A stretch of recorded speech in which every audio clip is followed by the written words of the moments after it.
Bismillahirrahmanirrahim. Assalamualaikum warahmatullahi wabarakatuh. Alhamdulillah, terima kasih anak-anakku. Semoga kalian sehat semua ya. Sampai hari ini kalian masih bisa ikut melaksanakan PJJ. Tetap semangat ya. Nah, tujuan pembelajaran udah Ibu sampaikan. Nah, kita melanjutkan materi kita ke bab 2, gerak dan gaya. Adapun pembelajaran kita yaitu tentang gerak pada benda, gaya, dan hukum Newton. Nah, yang pertama adalah gerak pada benda, yaitu nanti kita akan bahas pengertian gerak dan gerak lurus. Apa sih gerak tersebut? Nah, gerak itu dikatakan bergerak apabila kedudukannya berubah terhadap titik acuan ataupun berpindah. Nah, contohnya adalah saya lagi berjalan di sekeliling rumah. Kemudian berjalannya itu saya menggunakan topi. Nah, saya dengan topi bergerak terhadap rumah. Nah, titik acuannya rumah, berarti saya bergerak karena berpindah. Nah, tetapi topi saya itu tidak bergerak terhadap siapa? Terhadap saya. Ya. Karena dia posisinya adalah, kalau saya katakan titik acuannya di saya, maka topi itu tidak bergerak.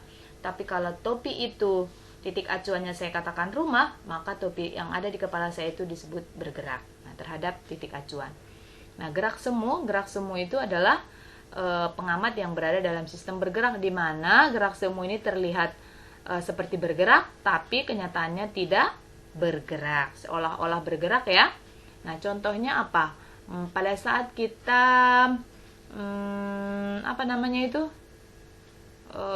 naik kereta api ya, naik kereta api, kemudian kita melihat pohon-pohonan tuh kayak bergerak gitu kan. Nah, tapi kenyataannya adalah kereta api yang bergerak, bukan pohon-pohon tersebut. Nah, itu namanya gerak semu ya. Kita lihat di sini seperti matahari. Nah, matahari ini mataharinya yang bergerak atau buminya yang bergerak? Nah, Ibu tanya. Silakan dijawab ya, Ibu tunggu. Nah, kemudian kita lanjutkan ke gerak lurus. Nah, gerak lurus ini dibagi menjadi dua, yaitu GLB atau gerak lurus beraturan, GLBB, gerak lurus berubah beraturan. GLB ini adalah lintasannya lurus. Nah, GLBB ini lintasannya berubah-berubah tergantung dari kecepatannya. Di sini rumusnya sudah dilihat ya, silahkan diperhatikan. Rumus yang pertama yaitu kelajuan, lambangnya pi, jarak tempuh per waktu tempuh, sama dengan atau simbolnya S per T ya.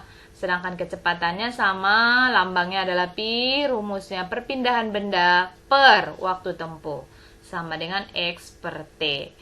X itu perpindahan benda, T itu adalah waktu. Nah, percepatan itu lambangnya adalah A kecil ya, yaitu rumusnya perubahan kelajuan per perubahan waktu, yaitu pi T dikurang pi 0 per T time ya, waktu T kecilnya ini apa? Yaitu adalah waktu akhir dikurang T0 time, waktu awal, sama dengan delta pi per delta T. Nah, seperti itu rumusnya. Dan contoh soal. Roket bergerak dengan kecepatan konstan 250 meter per sekon selama 5 sekon. Roket melakukan percepatan sebesar 50 meter per sekon kuadrat. Berapakah kecepatan roket sekarang? Nah, kita jawab.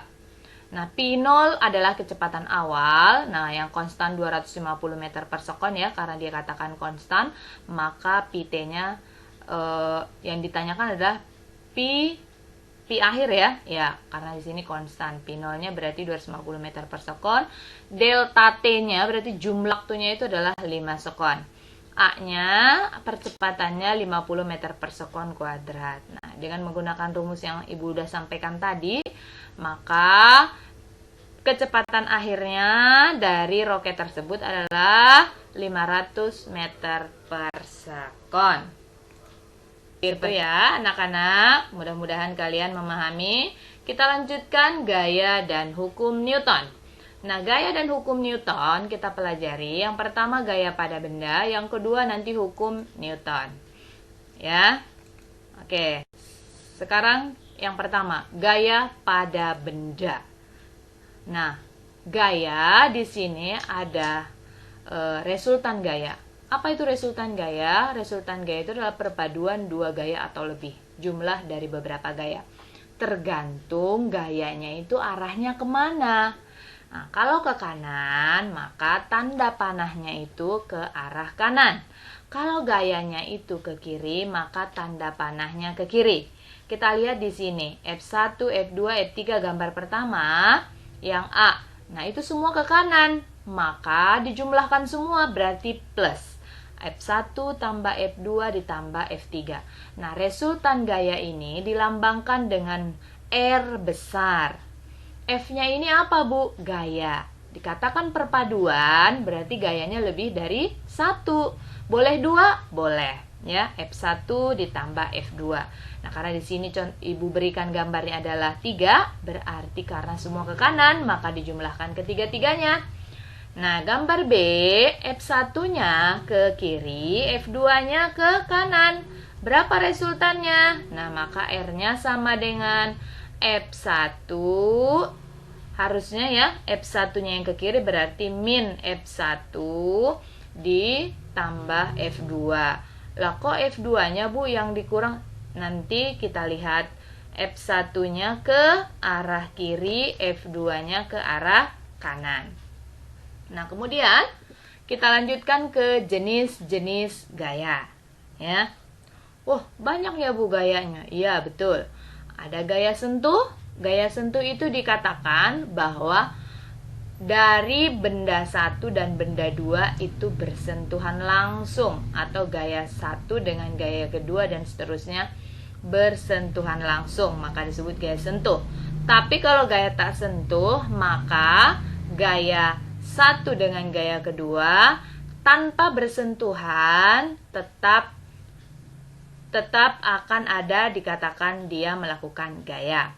Nah, gaya sentuh adalah gaya otot. Contoh kalau kita membawa air ya. Membawa air kan harus dipegang tuh kalengnya ataupun embernya ya. Kemudian gaya pegas, gaya gesek ya, gaya mesin. Nah, sedangkan gaya tak sentuh di situ adalah gaya magnet, gaya gravitasi, gaya listrik, dan gaya berat. Nah, gaya gesek dan gaya berat ini, nah kita lihat di sini gaya gesek ya, bergesekan. Nah, ini juga disebut gaya sentuh karena langsung. Sigma F sama dengan M dikali A. Ya, F itu adalah sigma itu adalah jumlah resultan gaya sama dengan massa dikali percepatan. Nah, sedangkan gaya berat W sama dengan M dikali G. Nah, ini adalah rumusnya. W itu berat benda, M itu adalah massa benda, G itu adalah percepatan gravitasi bumi. Besarnya sekitar 9,8 meter per sekon kuadrat atau 10 meter per sekon kuadrat ya. Perhatikan ya, gravitasi bumi kita ya. Makanya kita kalau di bumi tidak melayang-layang karena gravitasinya tepat ya, yaitu 9,8 meter per sekon kuadrat atau 10 meter per sekon kuadrat. Nah, kemudian yang kedua adalah hukum Newton. Hukum Newton, nah Isaac Newton ini menemukan 3 hukum Newton. Yang pertama adalah hukum 1 Newton, yang berbunyi, jika resultan gaya yang bekerja pada benda yang sama dengan 0, maka benda yang mula-mula diam akan tetap diam. Benda yang mula-mula bergerak lurus beraturan akan tetap lurus beraturan dengan kecepatan tetap. Maka rumusnya di sini adalah sigma F sama dengan 0. Jumlah gaya sama dengan 0. Nah, maka dia akan 0. Nah, dikatakan hukum 1 Newton itu disebut juga dengan istilah hukum kelembaman ya, mempertahankan keadaan semula. Nah, yang kedua adalah hukum 2 Newton. Jika ada resultan gaya yang bekerja pada sebuah benda, akan dihasilkan suatu percepatan dalam arah yang sama dengan resultan gaya. Nah, ini kalau kita contohkan adalah mobil dengan muatan massa lebih sedikit akan mengalami percepatan lebih besar daripada mobil yang lebih banyak massanya ya. Nah, hukum 3 Newton. Nah, jika benda pertama mengerjakan gaya pada benda kedua, Benda kedua akan mengerjakan gaya pada benda pertama dengan nilai atau besar yang sama, tetapi arahnya berlawanan, atau disebut ini hukum 3 Newton ini adalah F aksi sama dengan F reaksi, di mana F1-nya itu dikatakan aksi, F2-nya itu reaksi. Nah, ini kita lihat FA-nya ke kanan, sedangkan gaya B-nya itu atau FB-nya itu adalah ke kiri. Nah, ini kita lihat contohnya. Nah, lihat. Di sini adalah pertama adalah hukum 1 Newton, naik kuda. Nah, oke, kita nggak pernah Bu naik kuda. Nah, kita contohkan adalah pada saat kita naik angkot. Nah, tiba-tiba abang sopirnya ngerem. Nah, kita akan terpental ke depan. Kemudian, udah terpental ke depan, kita akan mempertahankan keadaan semula dan kita akan duduk kembali. Nah, ini namanya mempertahankan keadaan semula, disebut hukum kelembaman.